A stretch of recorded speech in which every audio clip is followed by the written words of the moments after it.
And we are live. Thank you very much for tuning in this fine Wednesday evening. My name is Marcus Matthews, the only real libertarian that has ever existed in the history of mankind. And this is the Black Powder Podcast. Woo! I'm joined tonight by my non-melanated brother, to take a Michael White colloquialism, Eric Parker. Eric, how you doing tonight? I'm doing great, man. Excited to be here. How about yourself? I'm just happy to be here. And today we're going to make a pronouncement. And this is probably one of the most epic announcements any podcast has ever made in the history of podcasting. The Black Powder Podcast has officially become the only real libertarian podcast in the world as far as podcasting. And I want to shout out Eric Parker and Michael White, who couldn't be here tonight, but he is here in spirit, as to this achievement of becoming the only real libertarian podcast. And with that, we need to pay the bills. As always, we're on the Firearms Radio Network, and we are sponsored tonight by Common Arms Trade Company out of Florida. Use the code Black Powder for any purchase over $100 for 10% off. Tell them your boys at the Black Powder Podcast motivated you, because we're coming up on perilous times and you need to be prepared. And Common Arms Trade Company can get you there. We are also, if you are in the North Carolina state, or what do they call the region right there? What is that? Triad. The Triad. Triad. If you are anywhere near that, we encourage you to patronize our friends at Horny Town Guns with an H. Ammo. Horny Town. Horny. And I want to tell you this. You know, as a proud amosexual, I am never afraid to go to Horny Town to indulge myself in every facet of that term. So you check out Horny Town. And tonight, we are proudly introducing you to a gentleman out of the great state of Florida, running for Congress in the 14th district, Mr. Nathaniel Snyder. What do we call you? Do we call you Nathaniel, Nate, Mr. Snyder? How you doing tonight? Nate's fine. I also answered to "Hey you." Awesome. Now we have Nate on audio only right now. We're gonna hope the camera comes on once his devices are properly charged and all that stuff. But with that being said, the only thing you really need to do is listen to the libertarian message, and that's what we encourage. Well, non-libertarians, we just encourage you to listen to the libertarian message, and that's why we bring you the local candidates, the people that are running for local office, because we believe libertarianism needs to start local. This is about individual control of yourself and your community. And I'm gonna, Eric, do you have anything to say before we pass this off to Nate?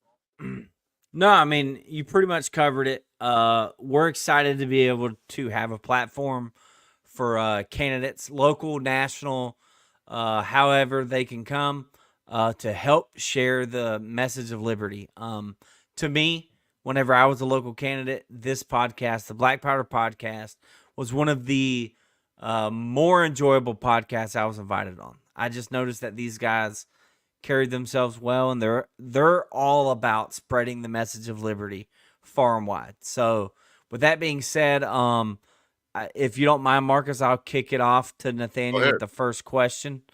Nathaniel, can you kind of, if you don't mind, describe to us your movement or how you came attracted to the liberty movement?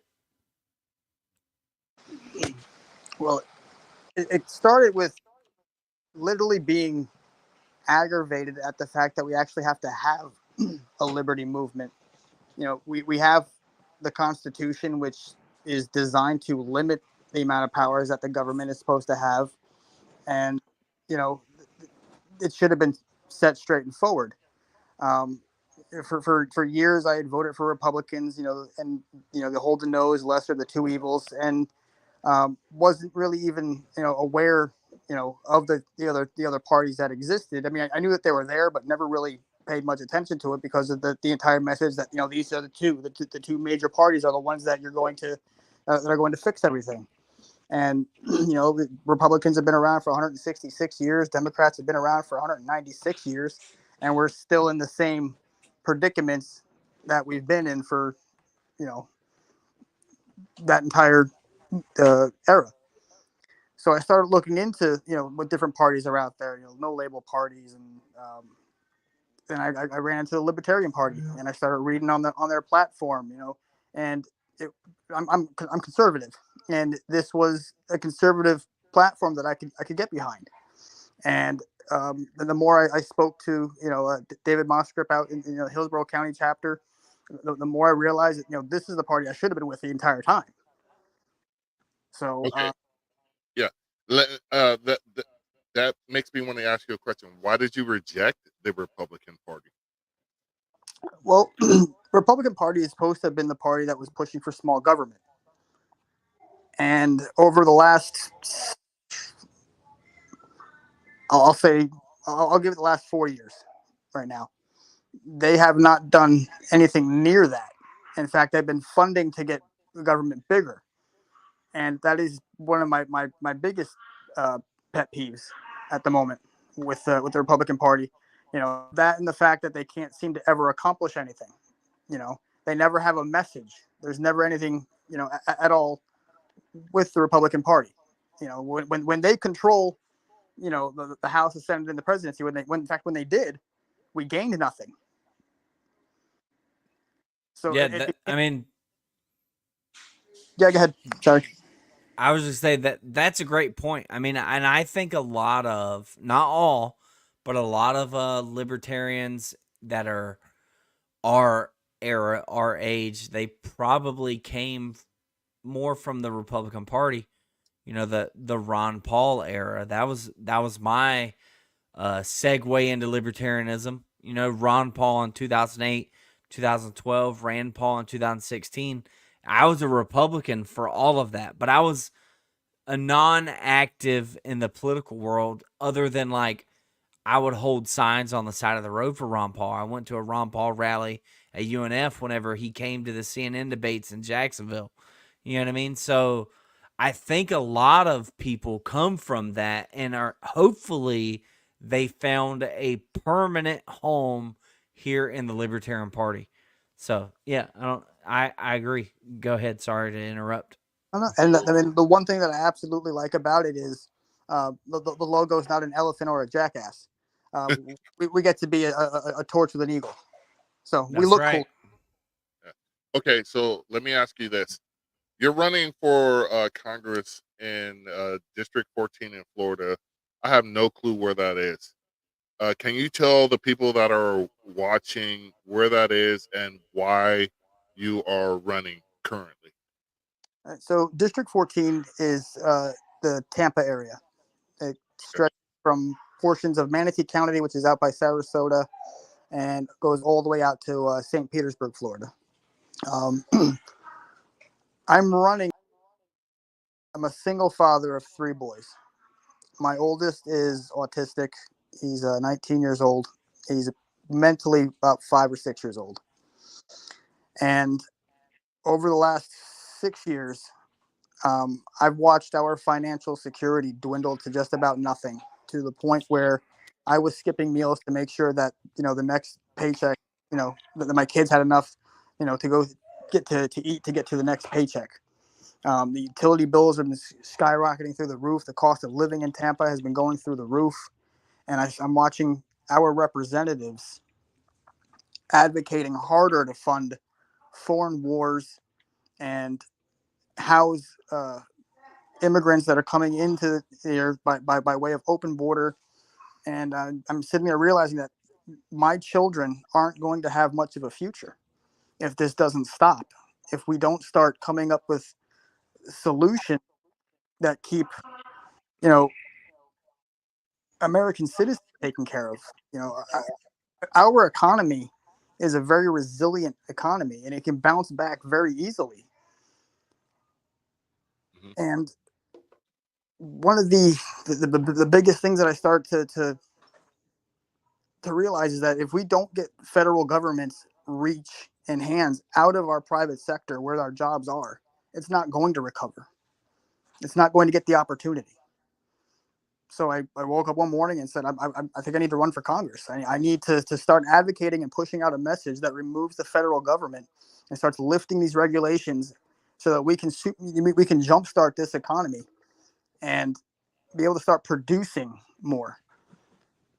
They're sitting there talking about how they don't have to drive down cost because wages are up. But I mean, anybody with a third grade education knows that when you give when wages increase, costs increase with that. So they're imposing all of these ridiculous regulations that are driving up cost, and then justifying it by saying, well, wages are going up, but they're not going up fast enough to keep food on the table or to keep the lights on or keep the water going. You know, just because our bills aren't um, uh, just because So to the point where my kids aren't going to, we're not going to make it. Right. gotcha. You're breaking up Okay. a little bit towards the end, and I just want to expand on Nate's point real quick, because this is what I don't understand about Americans. We vote for the uniparty, the duopoly, however you stand on those terms at the moment, because I know there's multiple schools of thought on that process. But Americans vote for these same people over and over and over again, expecting different results and not understanding the very definition of insanity. And I talk about this over and over again. Americans are insane because they think these people who have put us in this predicament can somehow get us out. And I posted this meme on Sunday where I was saying, um, no politician is going to change a system that brought them to power. And I want to put an asterisk on that because I feel the Libertarian Party is the only party that will put into put into play politicians that will change the system that brought them to power. Democrats and Republicans are completely embedded in this system and they profit off it. That's why people go into Congress with a net worth of $100,000, end up leaving with a net worth of $22 million because they rigged the game. They understand the process, and they make it so they can profit off their power. And that's not a republic. We don't live in a republic right now. I'm sad to say. Eric? Yeah, no, I was just outside of the philosophical points of the race, I wanted to get more into maybe the history of your district. I was curious, is the incumbent more Republican, Democrat? The history, is it purple, meaning, or a swing district where it flips back and forth? Does it stay in a certain more red, more blue type of district for your race? This is a blue district. The incumbent has been in office for 2 decades. Uh, Holy shnikes. I would be curious to know what their net worth was 19 years ago versus today. That would be First got into something that, office. Her name huh? is Karen Pastor. When she first got into office, she was worth $3 million. Okay, Whoa. 2020, First. as of 2020, she is worth 16 million. that's Uh, a nice Rico. that's it. What Yeah. going on investment? Rico? Well, yeah, it's probably Rico. Yeah, Yeah, no, it's got a lot to do with that. return on No, investment. REO. That's what I meant. Oreo, there you go. Yeah, But but Rico too, though. when I think of Congress, I automatically think Rico because it is racketeering. So, Yeah. do No, you have a yeah. Republican opponent as well, or Well, here's the thing that's been a nightmare right now as far as being able to run in this race and trying to qualify for the ballot is in 2020, I was in 2022. I think it was 2022. The GOP changed the election laws here in Florida. So now we couldn't run with a party unless you were with the party for 365 days prior to the election. Wow. And ballot access, you couldn't begin getting signatures for ballot access until your Treasury paperwork was approved. And then, so they aren't even having the Republican primary for Congress until August 25th. So we have to actually have all of our ballot qualifications in by April 26th. So we don't even know who the Republican. You don't know who your opponents are. I know only the incumbent. Gotcha. I have an idea of who I think is going to win the Republican nominee. That's going to be Rocky Rockhold. That's who I believe is going to win that nominee for the Republican. But yeah, we're not going to know until August 25th when they hold the primaries for that, and then you have 2.5 months to campaign for the general. What was the date for qualifying paperwork? You said April what? So to get your signatures in, the qualifying to get it was March 26th, and then to get the money to be on the ballot is April 26th. So which route did you go? Signatures or money? I wanted to go signatures, but they didn't approve my paperwork until March 2nd, and then sent me a note. So have 22 days to collect 5,000 signatures. And you missed that deadline, right? I mean, you weren't able to do it.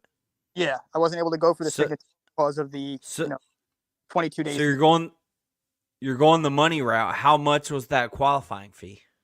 So when you run with a party here in Florida, the qualifying fee is $10,040.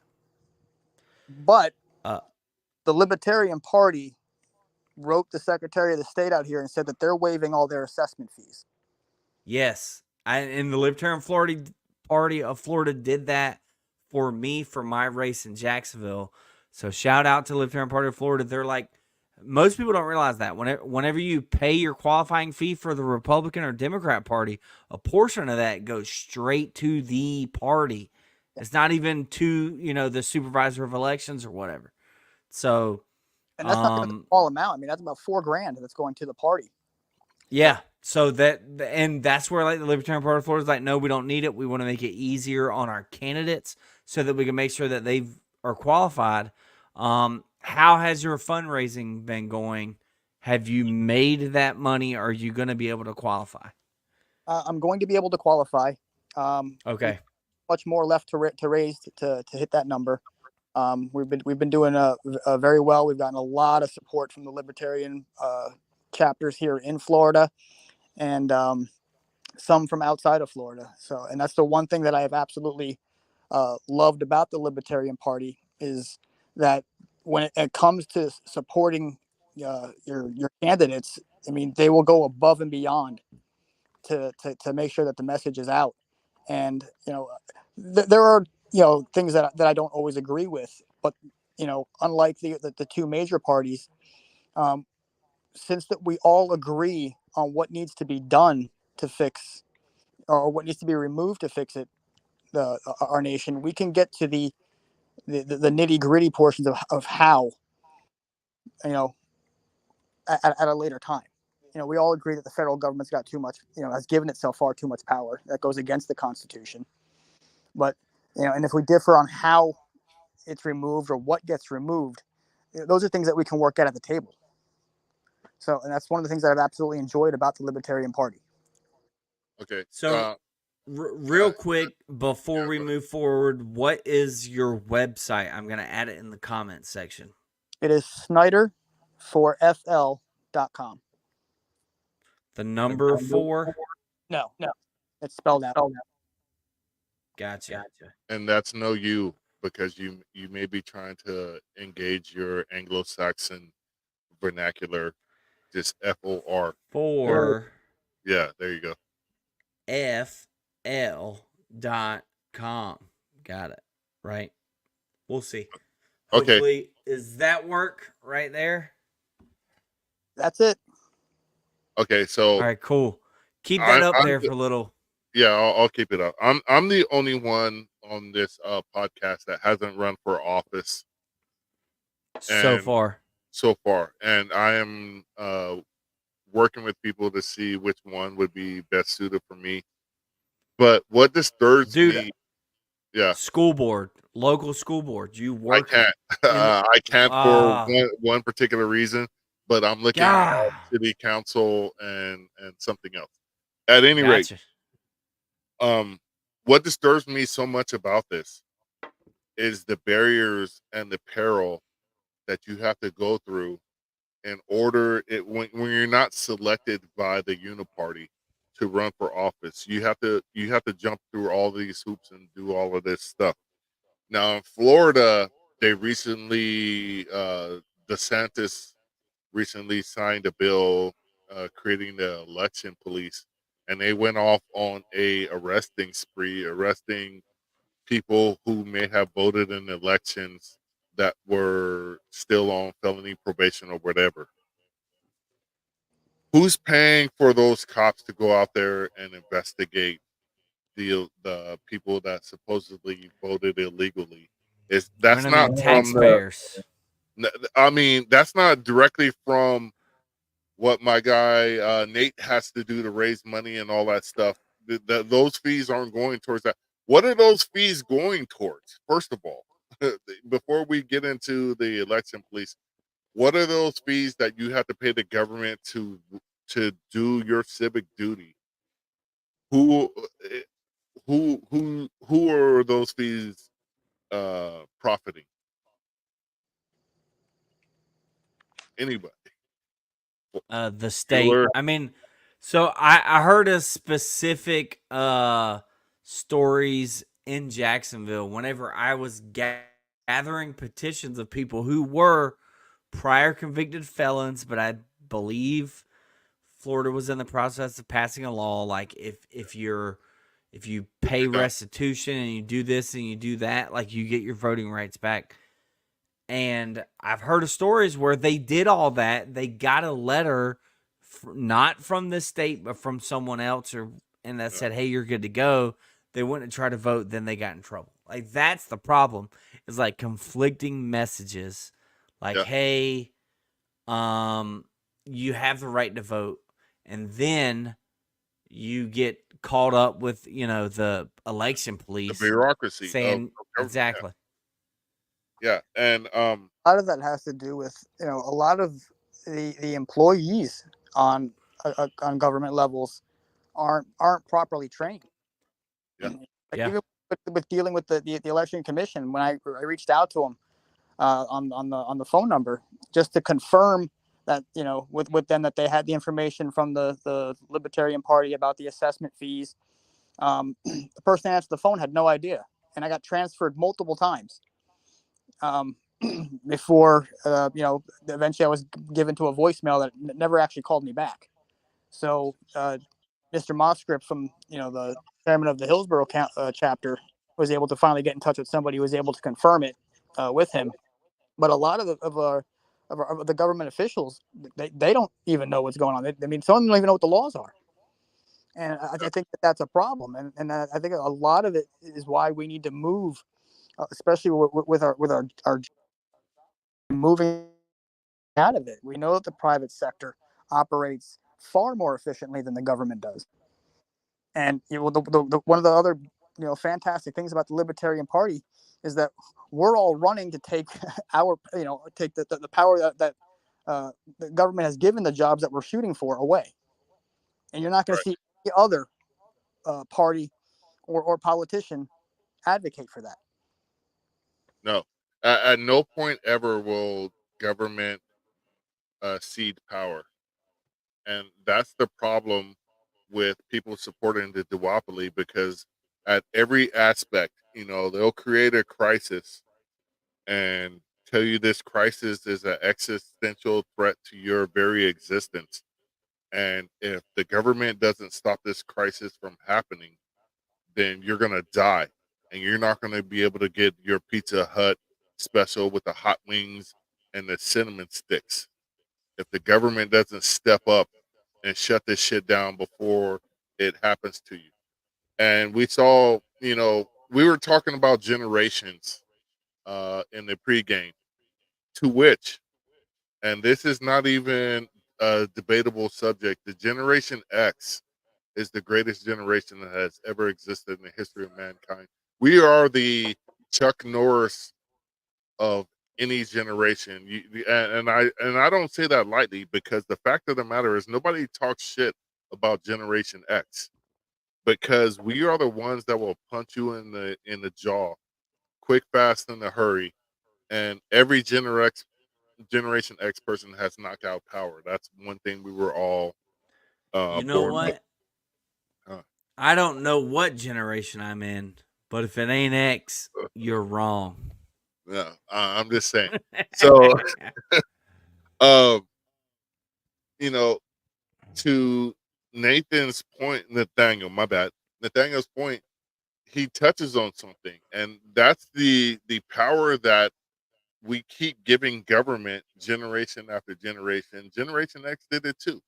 We keep giving government powers that don't align with the Constitution, and that's the major point that libertarians need to stress. Because I tell people we're always in the same line. It may not be in numerical order who's going to get touched by the government either, but we're all in the same line, whereas government is continuously taking power away from the people, and out of fear and whatnot. And that's why I think we need candidates like Nathaniel going forward, who has seen. Hold on, what did Kenneth say? Gen X has voted for the DNRs right along with the boomers and millennials. All right, long as you're including millennials, because I told everybody in the pregame millennials are the worst generation that has ever existed in the history of I'm mankind. part of that. And my good friend Nathaniel is part of that as well. Well, So I'm going to say it properly this time. As a millennial, I identify as a Gen X. thank you. I wish Eric Parker needs to come along and realize that being a millennial is a badge of dishonor. And I know the vast majority of our audience are actually millennials, but I'm gonna give you a pass, because, as I said in the beginning, the Black Powder Podcast is the only and greatest libertarian podcast in the history of mankind, and within that, we are all accepting. So you could come over and claim being a Generation X versus a millennial if you are of the right mind frame to understand what that truly means. And that truly means we believe in liberty, the individual right to freedom, and keeping government out of your GD business. So, Nathaniel, I saw a few of your campaign videos and your post today about those campaign T-shirts. They look pretty fly. I was wondering, and that's a throwback to Marcus's era, me using the word "fly." Yeah, that was pretty But dope. I appreciate you giving us props on that. I was wondering, how do people get a hold of them shirts? Do they go to your website, Snyder for Florida? Is there a different way to get those? Yeah, you go to Snyder for Florida, and what I'm doing right now, I haven't figured out how long I'm going to do it for, but a donation of any size, and I'm going to give you a shirt, and then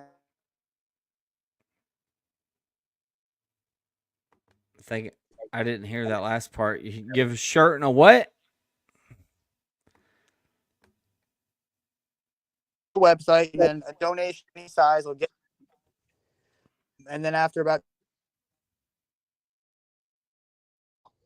Nathaniel, you're breaking up on us. all right, hang on. Can you hear me now? Yeah, Yes. that works. Okay. I said a donation of any size will get you a T-shirt at the website, and then after about 2 weeks, we're gonna go ahead and put the T-shirts up for sale. All right, awesome. Okay. Hey, I just want to encourage everyone. Like, I used campaign T-shirts as a way to raise money, because I feel like us libertarians, they want your dollar to go somewhere. You know what I mean? But for every shirt I sold, it might buy a yard sign for someone else, or help me raise money to do something else. So Nathaniel saying he's willing to give you a shirt for any dollar amount contributed. Why not give enough for 2 shirts? Think about that. So these shirts probably cost him at least $15 to make. Why not give 30? You'll get a shirt, but then he can give a shirt to someone else at a festival. He can give a shirt to someone else when he's door knocking. It might pay for yard signs down the road. It might pay for a billboard. I mean, running a campaign is expensive. And Nathaniel, if you wouldn't mind discussing some of the difficulties you faced running for election in your area. Well, the biggest hurdle we spoke about, and it's getting on the ballot, and then it's going to be competing against the two machines. Kathy Castor in her last election raised $1.6 million. Wow. And the Republican, I believe, raised just over 100,000, and Gotcha. She beat him by about 30,000 votes. 30,000. Do you know how many people voted total, or what percentage the difference is? So she 149,000 votes. She won by, or not won by. She's what she got total. And I believe he got something like 110,000 votes. So 330,000 people voted. And at that point was 780,000 people. The population now for this election is actually, it's 1.2 million people in the district now. And what I'm finding encouraging about that is there are 367,000 registered Democrats, 327,000 registered Republicans, and 313,000 independents. Awesome. That's basically the breakdown of America right now. If you're it is. It's pretty much 33, 33, 33. And that's why the libertarian message is so important to get out of there, get out to the people, is because we truly own a third of those votes. If we can have the message correctly. Correctly. And that's why coming on here on the Black Powder podcast, that's why candidates like Nathaniel will gain some traction, because we're out here putting out that positive liberty message. Nathaniel, go ahead. Think about the ability to fire it up, fire up a base. Neither side right now is running on a message that's going to resonate with American citizens right now. The Democrats are going to run on abortion, and the GOP is just going to run away, because that's what they've done for. When you talk about a wasted vote, nothing is more wasted about your vote when you vote for somebody that does nothing for you. And in the terms of the GOP right now, Kevin McCarthy wasted his constituents' votes. Lauren Boebert wasted her constituents' votes. Your vote's not wasted because you vote for a third party. It's wasted because you vote for the same two parties that have nothing with your vote. They've taken your voice and they've thrown it away. Yeah, I always say this. This is one thing I want to input, Eric, real quick. Everybody has a lobbyist in their state capital in Washington, D.C. Every industry, every enterprise in America, pharmacists, the military industrial complex, food providers, all of them has a lobbyist in Washington, D.C. and your state capital. The only people who do not have a lobbyist in Washington, D.C. and your state capital are the American people. The American people have nobody advocating for them in the halls of government anywhere in the United States. So, Nathaniel, I was just going to ask, have you been I don't know your strategy, but door knocking on those independents? And I'm assuming when you say independents, you mean third party voters, independent, MPA, Libertarian, Constitutional Party, whatever else other third party there are. You know, there's more than just the top two. But I'm just wondering, is your strategy to phone call, text, email, and door knock on those candidates, or are you hoping to steal some from the right and some from the left? So right now, my the early on strategy right now is I'm doing a lot of email marketing and reaching out to um, the independent voters, and I'm actually reaching out to all voters at this point because I believe that the third party in this upcoming election has a real strong chance to take voters from both sides. Um, I know we're going to be able to pull, from the GOP because you're going to have a lot of the never Trumpers that aren't going to side with the Republic running under the MAGA flag, and then you're going to have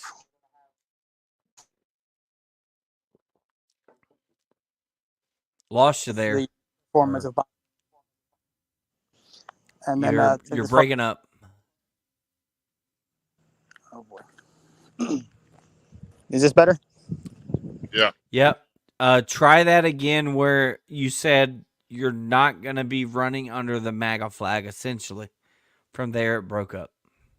So you're going to have the never Trumpers that aren't going to vote for, the representatives that are advocating under the MAGA flag, for Trump. Gotcha. So there's a real strong chance that the Libertarians can pull the DeSantis voters onto their side. Gotcha. Yep. And I think if you make sure to stick to a limited government constitutional message, you know what I mean? You can appeal to those outside of the MAGA club. I don't know what percentage, because, I mean, Florida did the GOP straw poll essential thing. Do you know what percentage everyone other than Trump got in that Republican primary? I didn't really pay attention. I believe in the presidential primary, Ballpark. I think Trump was at 79%. Is where he was. No, I think he may have ended at 81. I think he ended at 81%, because there was question whether he would break the 80% mark, and So I mean that's kind of the point I'm making. If you could figure out a way to capitalize on that percentage of voters in your district, and I'm sure if you go to your supervisor elections office, you can get, hey, what was the turnout of the voters in my district that in that presidential preference primary, and then have that number. You'll have their names 60,000. probably. 63. What was that?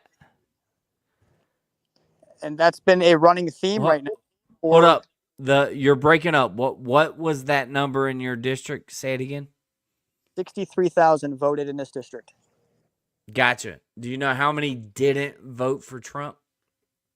I don't remember what the percentage was. I just remembered looking and seeing how many voted, because 2018 we've seen that the GOP voters haven't come out to vote in numbers over 20%, and the average has been 17%. Well, gotcha. There's one thing I want to bring up, because this was a subject matter that's been talked about almost every day this week. There's two things in Florida that are going to come up on the ballot. One is abortion, and one is weed. And those are two subjects libertarians typically struggle with, especially the first one, not so much the second one. But that's going to bring out a lot of voters who do not necessarily align with conservative values, but they rank among the 65 to 70% of Americans that don't want to see Biden nor Trump elected. And you have mentioned earlier your conservatism. And I'm not trying to put you on the spot or anything, but those are two things that are going to determine a lot who a lot of people vote for. And I don't necessarily want your opinion on either one of those, but kind of what do you tell voters that are going to the ballot that are going to talk about the war on drugs or medical care or you know I'm not trying to get into Bodily autonomy. So our government has figured out that war creates an unlimited supply of money. So if we label things as war, we can continue to fund it and fund it and fund it and fund it. right. I don't think there is a problem with recreational marijuana. If alcohol has created more deaths than marijuana will. So I don't have a problem with marijuana being legalized. And as far as abortion is concerned, nothing in the Constitution gives Congress the authority to write laws on health care. That belongs to the states to take care of. That is the 10th Amendment. It says that anything that's not constitutionally authorized to Congress um, is reverted to the 10th Amendment to the states and the people.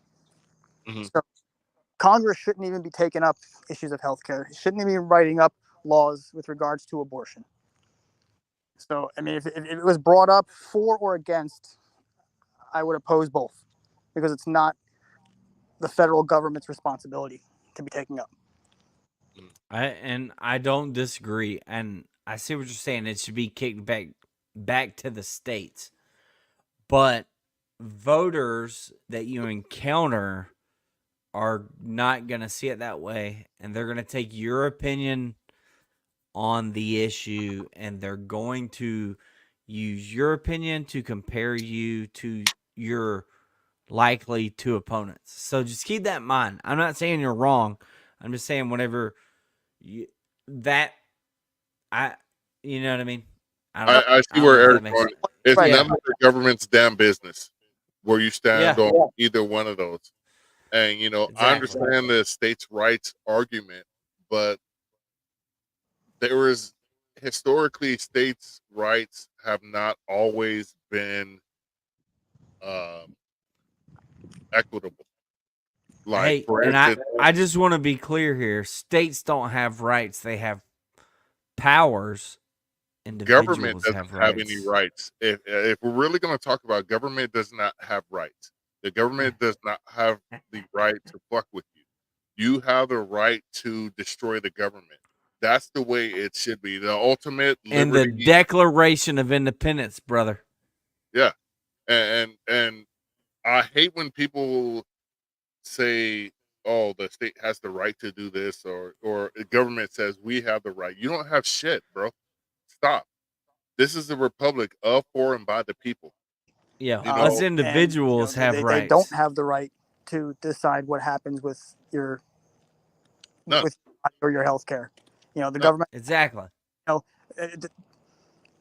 my And being response with regards to the issue of abortion would be: I'm running for a federal seat, and I'm running based on what the Constitution allows Congress. And the right, Constitution does not give Congress the authority to write laws about health care. right. And now, if I was running for a state seat, I would be saying that in the issue of health care, um, if you can afford to cover the abortion on your own, because I don't believe that the government has the right to tell you what to do with your body, Right. then go ahead and pay for it. But I won't vote for a bill on a state level that says that taxpayer money should No, cover. And I agree with that yeah, that's too. 100%. The government should not be supporting people's health care. And, that's a very controversial thing to say because we have, based off the great deal, we have Medicare and Medicaid. And to my humanitarian perspective, I think we as a nation we should be able to take care of our own. And there's people I don't want to see die. That's my thing. I don't want to see people die and suffer. So if we could take care of our own, I'm okay with taking care of our own. I just don't believe it should be non-voluntary. If you want to contribute to this system, and that I don't even know how that system would work, because I know a lot of people will opt out of kicking in, but I just don't want to be the asshole that will watch somebody's grandma die because they were poor and couldn't afford to get the stent in their grandma's artery that would save her life. And that's where I struggle with libertarianism a tad bit, and that is a hell of a confession for me to say tonight. And I just want everybody to understand that I love them, and that's the I sole. love you. Thank you. What Well, about you, Nathaniel? Do you love us? difference between absolutely love you, but Okay.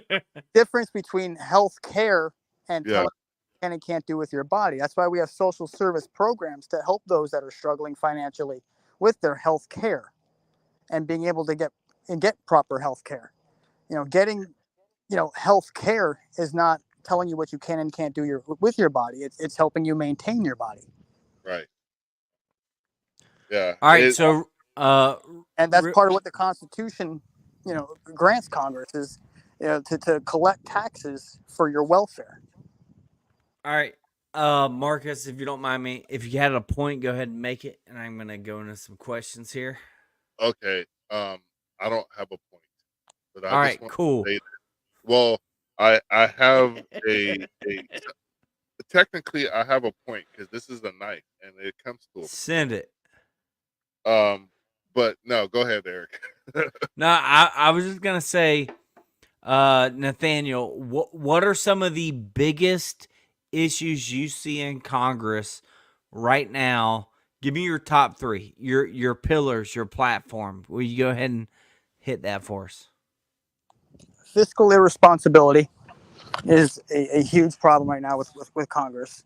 The fact that our interest on our debt is more than our defense budget is a problem. Yes. Um, the, the bills that we're passing, um, Omnibus yeah, bills. omnibus bills, um, a lot of these things in those bills are not constitutional. An omnibus that funds an organization to close, uh, help clothe transgender to hide their gender is, well, why are we funding that when we have homeless veterans? So there's um, a lot of fiscal irresponsibility that is aggravating me with regards to Congress. The inability to um, work together at this point is uh, another frustrating thing with Congress. Nothing gets done. Nothing gets accomplished. I gotta ask you this: when you win your election, what is this narrow this to the sharpest point possible? What is the first thing or first bill you introduce in the United States Congress? To remove regulations from the private sector. Okay. We need And All right. we need to jumpstart our economy and start creating jobs and driving down cost. I And like that. to do that is to remove government regulations and literally remove the government from the private sector jobs altogether. The minute that you do that, because we know the fact that the private sector operates more efficiently than the government. Uh-oh. did we lose We them? might have lost them. We'll Well, give them a few minutes to come back on. yeah, let's In hang the out meantime, live. huh? Let's do a hangout. Make it like a premium right now, like what it's like in the green room. So I'm gonna tell everybody that's still watching this. I'm enjoying a Ponto from Pizza Port Breweries here in Carlsbad, California. That is absolutely beautiful. Excuse me. And it's bouquet, and it's only like 4.5 ABV. Weak. So you can enjoy this during the summer than the hot weather, because oftentimes in hot weather, drinking heavy beers or hard liquor is just a bad combination. Oh This yeah, is the you gonna beer, die. yeah. This is the beer you can enjoy when, because only real men drink IPAs. You know, everybody else, if you drink like American lagers and all that, you sit down and pee. And I'm gonna say it Look, like, I drink all of it. okay, But with that tonight, I was drinking it's a Outraged Daughters by Wise Man Brewing in Winston-Salem, North Carolina. So this one was an Irish style red ale. Apparently it won an award at the Greater American Beer Fest. The Great American Beer Fest. I think it might have won gold. You said 4.5%. yeah, Mine's 5.4%. that's right on the So cusp, because for Americans, you need to that's know what your average Bud Light, Coors Light is like it's somewhere. like less than 4. Is it like 3.8? I thought it was like 3.8 to 4, something like that. Yeah, it's 3 point. I think it's less than 4. I don't know. Let's see. Yeah. And I'm not going to Um, say I haven't enjoyed my fair share of Bud Light, Coors Light in my career as a professional beer drinker, but I will say this: when you reach the IPA beer snob level, you have reached the maximum manhood alpha male that you could ever do. And I don't say that lightly. I say that because I'm the only real libertarian. And with that, I'm gonna ask Eric. We're gonna start wrapping this up. you got some comments here. I don't know if you see Yeah, we not a got the real what up podcast. man, and then we got that's in. Yeah, you could do that. Yeah, that's what I said about the cheap Keystone Lights. You know what I mean? Because we don't drink them natties no more. All right, Natty. I ain't. I don't trust anybody who's never drank 3 cans of Natty, those tall cans, like the big Oh, ones. the You Natty get in Daddy. you get in the sealed package, the 3 Natty Lights for like $4. It's like 4 Natty Lights for like dude, Yeah, that's a deal. And I'm yeah. about to crush those on the ride home. Not Yeah. Look, We get where you're I going do with not condone it. drinking No, and driving. Hey, drink responsibly.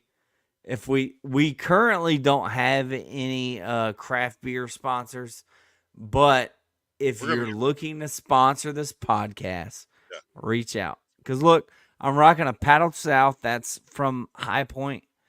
You know what I mean? We're about Paddle South Brewing. We're about that local craft beer, baby. I'm gonna say this in closing. Any craft beer, small microbreweries that want to sponsor the Black Powder podcast, we will do so for the first 3 months, absolutely for free beer. And Yep.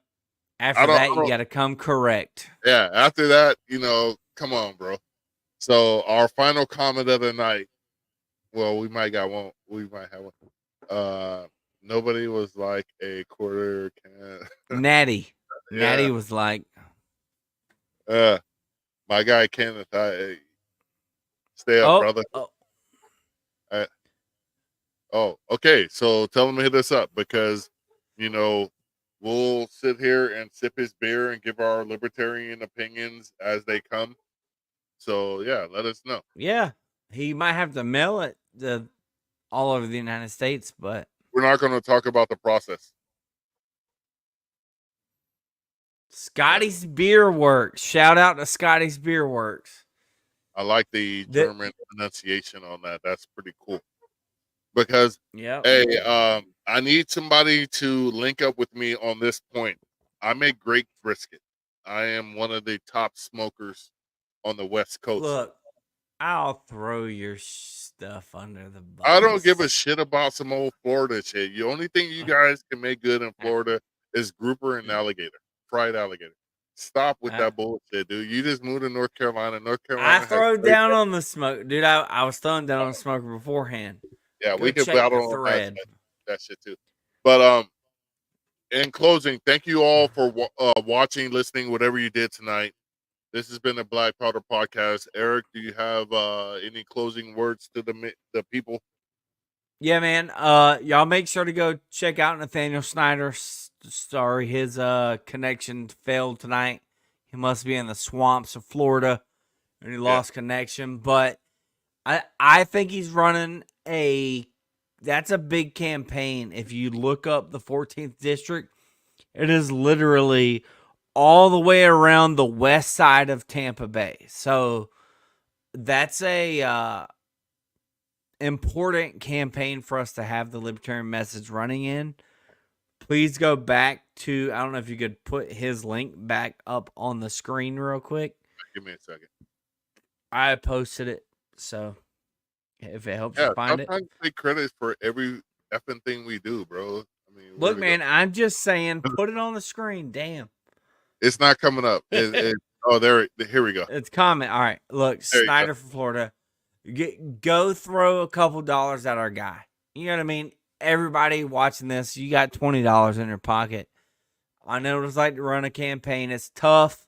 This is a competitive district. I'm telling you, if he doesn't win, the Democrat's going to win. But I'm just saying, let's help him out. The money, he might be able to help get some volunteers, help people go out and knock doors for him. All that costs money. So go help our guy out. Also, I don't have this up here, but our guy Michael White out of Arkansas, you need to go, if you can, vote for the Libertarian in your district, in your local area. Support the Libertarians that actually are in competitive races. And when I say racist, I mean that in every term of the form. Let's be racist against Republicans and Democrats because they're a separate species of human beings. So when we're going to support racists, you're supporting Democrats and Republicans. Let's support our libertarian race to the fullest. and with that being said, hold on, let's let Nathaniel say his goodbyes and where we could hear him out and all that stuff. We're closing up, so go ahead and let the people know where they can reach you, Nathaniel. Are you able to? Yeah. Okay, sorry about that. We have a storm rolling in. We suddenly lost power at the house, so the Wi-Fi shut down. Oh shit! Yeah, that's it. Hey. Go ahead. Real quick, Nathaniel, we kind of held it down and we plugged your page and your campaign. But if you wouldn't mind, go ahead and give us your exit interview, if you will. Let everybody know how they can find you, how they can help, what type of help your campaign needs right now specifically. The floor is yours. All right. So unfortunately, because of the way that the elections are ran here in the United States, it's basically like sports marketing. So we absolutely need the money to be able to compete with the two major parties. I could use people helping out with phone calls. Phone calls are a huge deal getting our message out. And if you're good with emails, if you want to help sending out emails, I'll pretty much take any help that I can get. If you're in Florida, knocking on doors, helping out at rallies when we host our rallies. You can find me on the website snyderforfl.com. I'm on X, formerly Twitter, at snyderforfl.com. I'm on TikTok, at snyderforfl.com. We're also on Instagram at snyderforfl.com. Awesome.